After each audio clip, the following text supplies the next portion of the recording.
Hello, everybody. So, recently, whenever my Christmas break started, after my first semester of college, I thought, you know what? Why don't I reread my favorite series of all time, the series that once I started reading it, I was hooked, could not stop reading it for anything? Harry Potter, obviously. Every Christmas since I finished the series, I've tried to reread it, but I only ever make it like a little bit into Sorcerer's Stone, or I think last year I finished Sorcerer's Stone, made it a little bit into Chamber of Secrets, and then just completely gave up. But this year, I was like, you know what? If I really commit and try and power through the first couple books, I think I'll be able to finish the entire series before I have to start my second semester. And I figured, why not along the way try and make a series of videos where I revisit each of the books as I read them, because I reviewed the first couple books and then didn't review the rest of them. So this isn't really going to be as much of a review as it is just revisiting the story and seeing how I feel about it a few years later. So obviously, I'm going to start with Harry Potter and the Sorcerer's Stone, which this time I actually read in one day. And I think mainly it was because I knew that the first couple books were going to be the hardest for me to get through, just in terms of the content, how they're more aimed at kids. And my favorite aspects of the books are the later ones when it starts getting darker and more complex.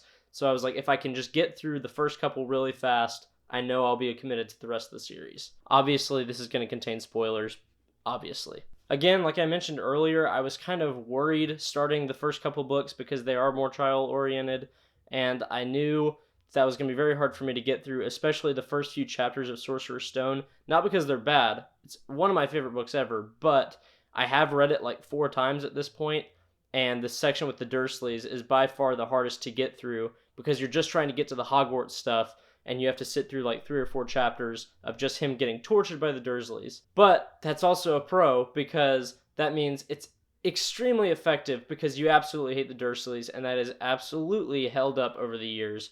These people are just the worst. A few things that I've been able to see retrospectively now that I have read the entire series is just how great of a setup this is for the rest of the books, because the plot of this book really doesn't come in until I think it's like 200 pages in, until the Sorcerer's Stone is even brought up, until they find it in the library. So it takes a little bit of time. So the first probably 2/3, 3/4 of the book is just set up for the world. But the fact that she was able to put that in a kid's book and make it very accessible, you learn a lot about this world in the first book or two.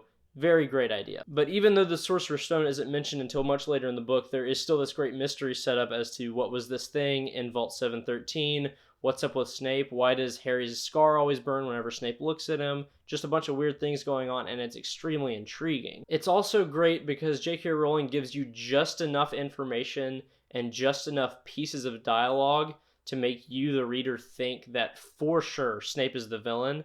But once those scenes are revisited with a different context, once you finish the book, it's very obvious that that's not the case at all, and that we were definitely looking at it from the wrong perspective the entire time. I always love it when any kind of story, whether it's a book or a movie, is able to do that, when you look back at it with a different perspective and it changes the entire thing. But especially as someone who's reading the book for the first time 4 years ago and knew that Snape was kind of a villainous character in the series but didn't really know why, I was very confused as to how he was going to end up being a good guy while I was reading the Sorcerer's Stone, because the mystery was just that good at making me convinced he's the villain. But as far as elements of the book that I love, I've always loved the idea that Harry is already famous by the time he goes into the wizarding world. It's just nice because it's almost like Harry's catching a break for all the years of torment that the Dursleys have put him through. So it's just a really refreshing thing to see. And I feel like in a lot of stories like this, where someone is unaware of a world that they're suddenly thrust into,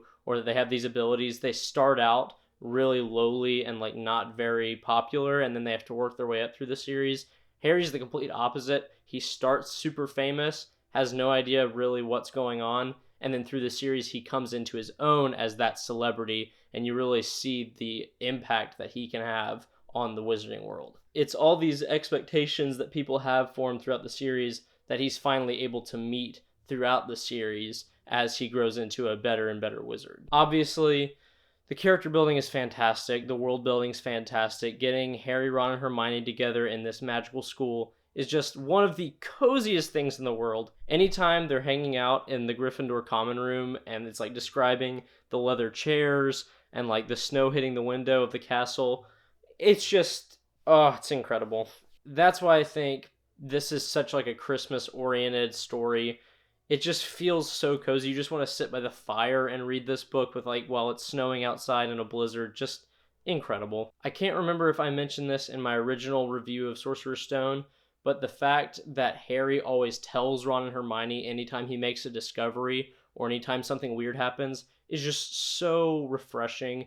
Because again, I feel like there's so many stories where the lead character finds something out and they feel like they have to keep it all inside. But it not only shows that Harry's not the kind of character to keep all these things in, but it shows how much of an impact Ron and Hermione have made on him. That he's never really had friends like this before, and they are such good friends to him, and he trusts them so much that he's willing to tell them all these things that most people would be too scared to tell others because what are they going to think? They're going to think I'm crazy. But it just really cements the fact that there's a lot of trust in this friendship and that these are people who are going to stick by his side through really tough times, which obviously is then paid off throughout the series when they just stay by his side the entire time, no matter what. It is funny seeing a lot of things that are in this book, which is a child's book, set up as just like minor inconveniences, which as the series goes on and the characters grow, those characteristics are amplified and become bigger and bigger deals. Like Snape is just a really bad and annoying teacher that has a grudge against Harry for some reason in this book, and then obviously down the line that becomes a more and more serious thing. Or Malfoy, who is just a bully, is just a regular school bully in this book, but down the road, he's a clearly really messed up dude who has having a lot of issues, and that's explored in almost like a depression sense later on in the series. But it starts here in a children's book and plants those seeds, which can then grow into really, really deep and interesting ideas. But yeah, Harry Potter and the Sorcerer's Stone totally holds up all these years later, which is so great to see. It's one of those books that I really didn't want to like get more and more annoying as I read it. I will say I was ready to get through it so that I could get to the more interesting books down the series. This is not my favorite book in the series, but it's not at all a drag to get through. Again, I read it in one day, but I wasn't like I didn't hate myself while I was doing it. I definitely think this is going to be a timeless book. People are going to be reading this for decades to come. It's going to stand the test of time. That is if J.K. Rowling doesn't stop screwing things up. So next, I will be revisiting Harry Potter and the Chamber of Secrets, which at this point I've actually already reread, so I'm about to film that video right now. But thank you guys so much for watching, and I will see you guys the next time that I see you.